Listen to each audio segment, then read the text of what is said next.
Junkies. They're everywhere.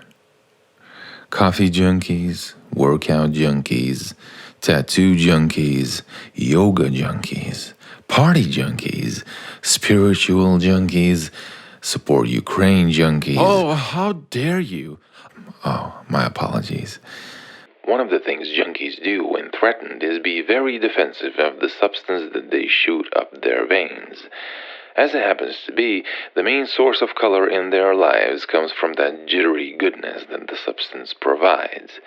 Whenever they walk across the street, shop for groceries, or indulge in a casual act of conversation, that restless inner voice pounds for attention at the back of their mind, looking for ways to get those jitters, to get some color in this gray every day. It's a drive that dispels us of our humanity. We turn unconscious, but our human shell remains intact. One time I was walking across the streets of Vilnius and I noticed these protesters covering up a poster. Turns out they were against a campaign that invited to call Russia. Their opinion was that it was a pacifistic approach in a dire situation. Ukraine is being bombed. You're inviting to call Russia? So now they were on a mission to cover all of these posters across one of the major streets of Vilnius. I follow them, sort of obviously eavesdropping on each conversation they were having. One of the seemingly main guys from the group was live streaming the whole thing, spilling some harsh truths into the phone by explaining to the viewers why they are doing this. At one point, a purple-haired woman turned to me and asked me a question. She was perhaps around 40 years of age, quite small and one could consider as fragile looking. Holding a poster of "Fuck Putin" or "Fuck Russia" or something along those lines, she mentioned that she noticed me following them for a while now and asked me if I support what they are doing. I said that I'm just observing and I restrained from taking up a position at the moment. We sat at the concrete edge and she told me how she has given most of her life now to supporting the cause. She can't bear having to live in a world where people are being killed and nothing is being done about it. I looked her in the eyes as she was telling me stories, sharing her feelings and explaining the political context of the current situation, and I noticed the skin on her face trembling from time to time. But it didn't seem like it was from the tears that she might have been holding inside. It seemed as though she was on the edge, that she might break at any moment. A thought came to my mind that there is barely anything left of her. Soon enough, however, the crew finished covering up the poster at the second checkpoint. The main guy hit me with a few remarks of his own about the whole situation as he noticed me speaking to the woman. But no desire to initiate a conversation was present. At this point, spitting ideological slur for him was as regular as putting one foot in front of the other. And so we moved on to the third location. Yeah, pretty weird. I felt myself to be a part of their group now. I still kept a distance though, as walking too close to them was slightly awkward. It's a sunny summer weekend, and we are on the edge of a semi-busy Vilnius crossroads. This next poster hung next to a lady that was selling flowers. I have lived in Vilnius for many years now, and these sunflower ladies are always hustling some flora in that spot. So the main guy with a few other minions begin putting the black garbage bag material over the cylinder billboard. The sunflower lady is standing right next to him, perhaps 1 meter away from the display. The main guy takes out his phone, presumably starts the live stream again, and begins spitting some more propaganda for his viewers. Pointing the camera at the sunflower lady, he asks her, "Who does Crimea belong to? Who does Crimea belong to?" Don't ask me such stupid questions. the sunflower lady answered bluntly. Do you support Putin? Which side are you on? The guy couldn't let it go. The situation suddenly got slightly more heated. The sunflower lady was verbally pushing him away as he was being quite persistent. Despite not being physically aggressive, the fact that he was quite tall and had a loud voice that was unfortunately used for regurgitating a bunch of bullshit allowed him to overpower the situation. And the sunflower lady might have just felt somewhat overwhelmed and in the shadow. As this unfortunate midday blabber continued, I felt the itch inside to step in and say something. It was obvious to me that whatever the cause and the context, a human being cannot act this way.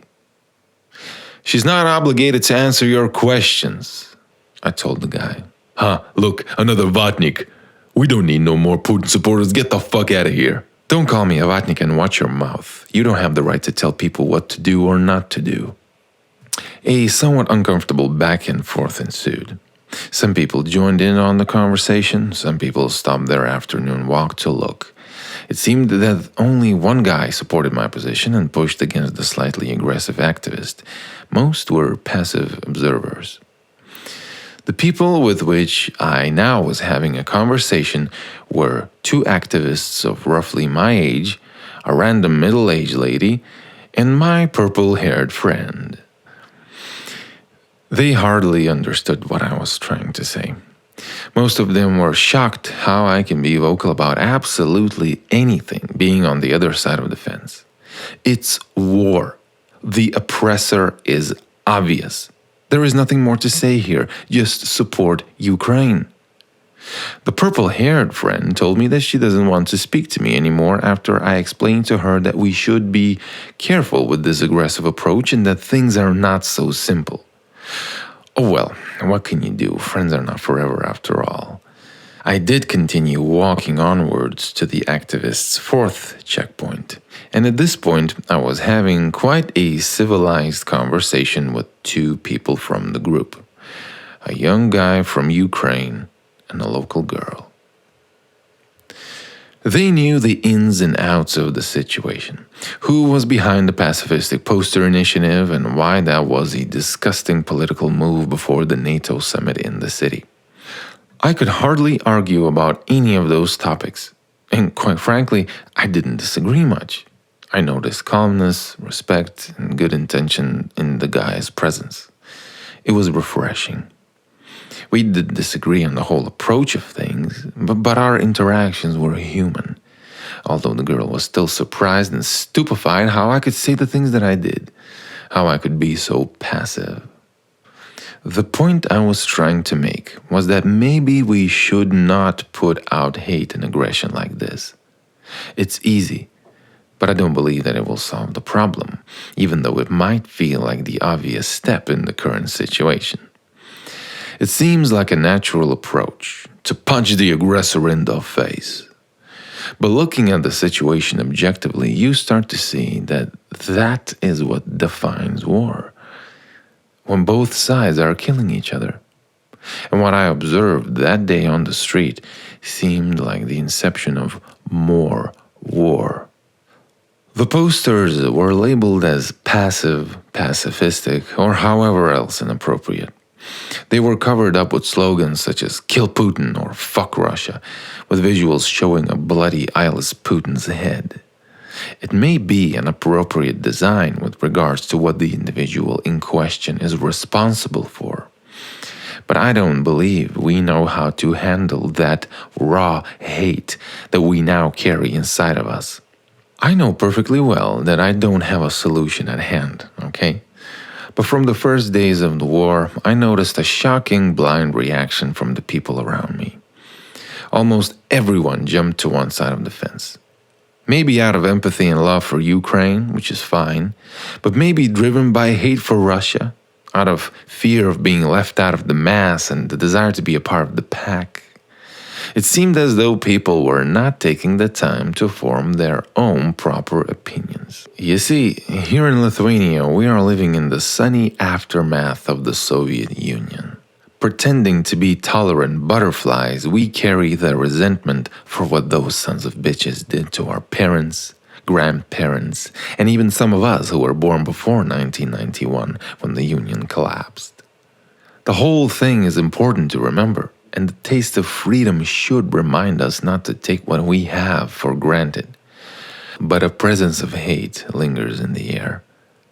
This freedom is permeated with questionable patriotism, making me wonder, is it out of love for the country or out of hate for the former oppressor? Questions. They do sound silly when war is going on, don't they? It's easy to jump on the wagon. It's easy to exclaim a morally good and socially accepted position. But it's not about the stance you take. It's about whether you think for yourself. That's where the nuance is. The same thing happened with vaccines. People suddenly knew what the right thing to do is. The majority jumped on the vaccine wagon and got the label. I personally noticed that some of those were the same people who jumped very passionately and vocally on the support Ukraine wagon when the war had started. Random coincidence, isn't it? Brutes and brain-dead clowns put up their fists into the air, exclaiming their support for Ukraine. How loving, how caring. All I see is the desire to snap the neck of the oppressor the minute they'd get the chance to do it. It's not about taking sides. It's about knowing where you are and why you are there. Being aware of the feelings in your heart and the thoughts in your head. Knowing that it is you who's making the choice. Not the most influential comedian activist of Lithuania. Not your well-spoken, opinionated colleague. Not your authority. Not your friend. You. It is you who has to think. Now that might seem tedious, that you have to make the choices. Oh, I got carried away. Okay, I'm back to the story. We got to the 4th checkpoint. There was even a 5th one, actually. Both got covered, and the main guy even covered up a license plate of a Belarusian Mercedes-Benz using a black marker. Apparently, he didn't welcome tourists from there. The conversation I had with the 2 activists continued till the moment I left the scene. It was a pleasant one, despite the topic being a hard one to swallow. The guy was especially polite. The girl did stretch a smile for me as I left, so that's good enough. The main guy, he apologized for lashing out at me. What a pleasant surprise. Yeah, not so much, to be honest. He glazed it and ruined it with self-absorbed stories about how he's exhausted and how he's a self-made man and how he has accomplished everything in his life himself. He wasn't even interested in a genuine conversation. His apology was a part of the same unconscious blabber that he was spitting out throughout the whole day. Several people also came up to him at some point, and he met them with quite the impolite manner, to put it simply. He was absolutely convinced in what he was saying and doing, however. All right, let me clarify my stance on the Ukraine situation. I do care what you think.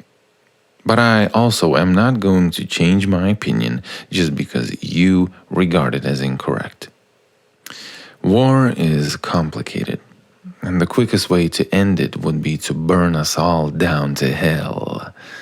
Doesn't seem like a sustainable solution now, does it? I believe that we hold answers to all questions within us, even though the exterior might seem tempting. As we delve deeper contemplating about certain issues, we find knots of thought and feelings that are terrifying or just tedious to untie. But that is just the initial part of the path inward, after which the answers we are looking for show up with increased clarity. A global situation of such saturation lights people up and puts us in the mode of fear. It is scary when death seems so close and life so uncertain. Those inner knots, we have inside might be the first thing that we hit when we ask ourselves what to do. In this chaotic state, we hide, we run, we fight, we scream, we cry, we kill. We do everything but stop in clarity and observe the catastrophe. Observe our life. Observe the situation. Observe the onion. Observe reality. If we don't stop and observe, we will lose ourselves and become slaves to the unconscious mind. You have 2 minutes for a conscious act of stop and observe, don't you? One last thing I have to say. Do whatever it is that you are doing. All I invite you to do, in addition, is to stop the automation for a moment and breathe in the world around you, bringing forth a certain inner voice that only you can hear. Thanks for listening.